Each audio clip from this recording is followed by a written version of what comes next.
Are you tired of unproductive meetings? Those where you have long discussions without reaching any conclusion? Do you find it very difficult to make up your mind about things? I might have a solution for you. My name is Rashid. I'm an engineer and a small entrepreneur from Canada. I love to learn how to make life better and easier for myself and others. Stick to the end of this video to apply the concept we're discussing today to solve a problem that most of us face and argue about. When we're generally thinking about these things, we're looking at the pros and cons at the same time. Our emotions are also involved, which impact our thinking. It can be pretty messed up. On top of this, we're not listening to others to understand their point of view.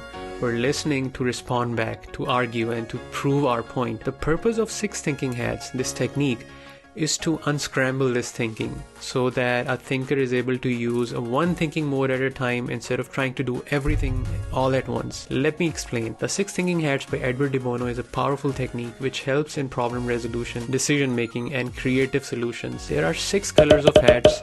Each color represents a metaphor for a different style of thinking. The first hat is the white hat, which represents facts and figures, neutral and objective kind of thinking, which has facts which are both checked and unchecked. It is important to distinguish between the two. The second hat is the red hat, which is the complete opposite of white hat because it represents emotions and intuition.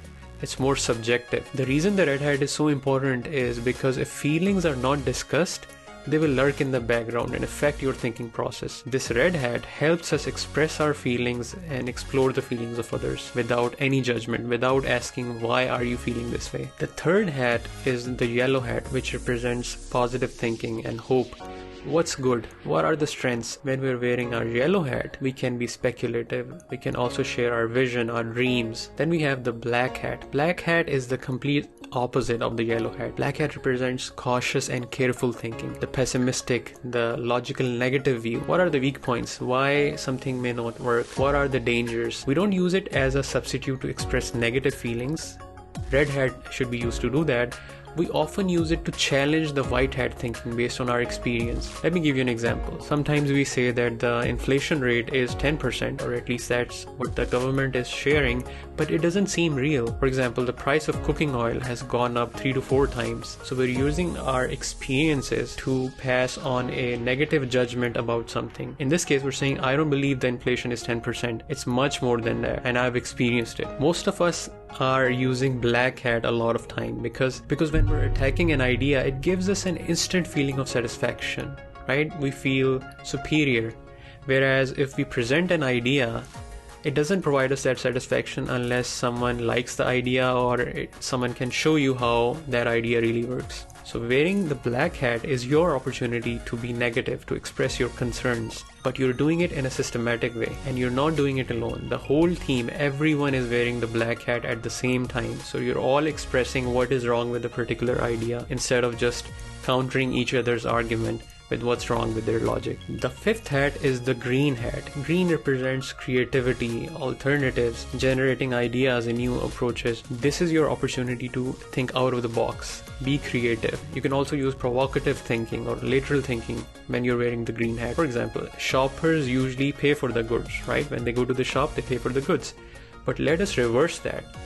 In this case, we might say that the store pays the customers. This is an example of reverse thinking. You're trying to be creative. Like, what happens if we do the opposite of that? You've seen the famous 90s TV show Seinfeld. That's what George Costanza did. He did the opposite because he always failed, and he said, I'll do the complete opposite from now on. And he was actually starting to become successful. My name is George. I'm unemployed and I live with my parents. I'm Victoria. Hi.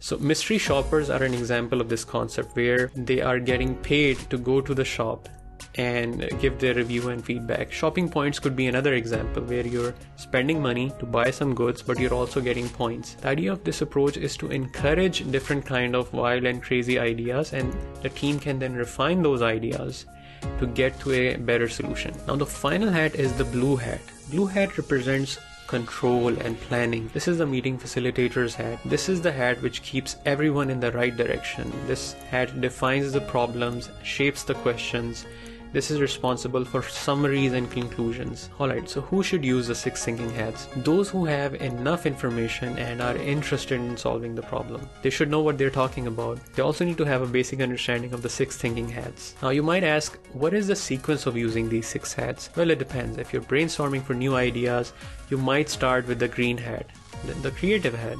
But if you're evaluating ideas, you already have a bunch of ideas and now you're going through them, you're evaluating them, you might want to start with the yellow or optimistic hat.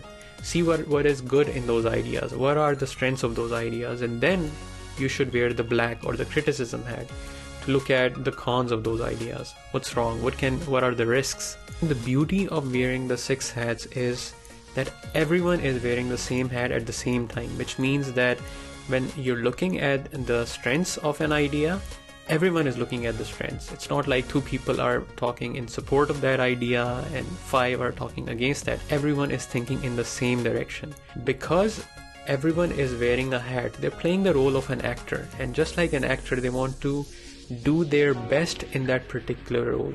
Someone might be very pessimistic, but when they're given the yellow hat, this is their chance to show how positive they are. This is their chance to show that they can think from different points of views. They can be negative about something if they want to, they can be critical, they can be very creative, they can think very logically, and they can also think very emotionally. They have that emotional intelligence.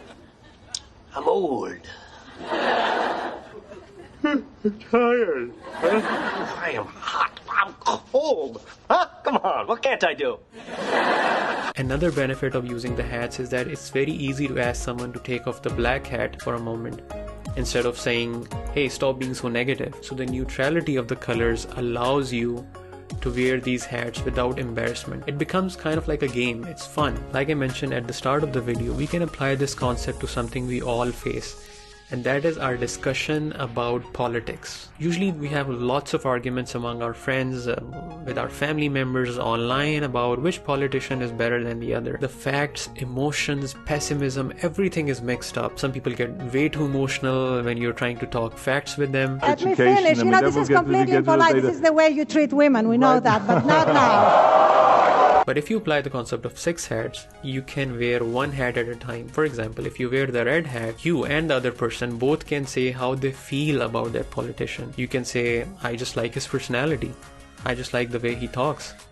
Maybe I just like the way he looks, and that is something we all know. Some people just like a particular politician because he might be very handsome. If this were the old days when alliances were sealed by kings taking multiple wives, Canada would be the world's greatest superpower. Let's just acknowledge that. Next, you move on to the white hand. Let's focus on the facts. Let's look at their track record. Let's look at the results that they've delivered.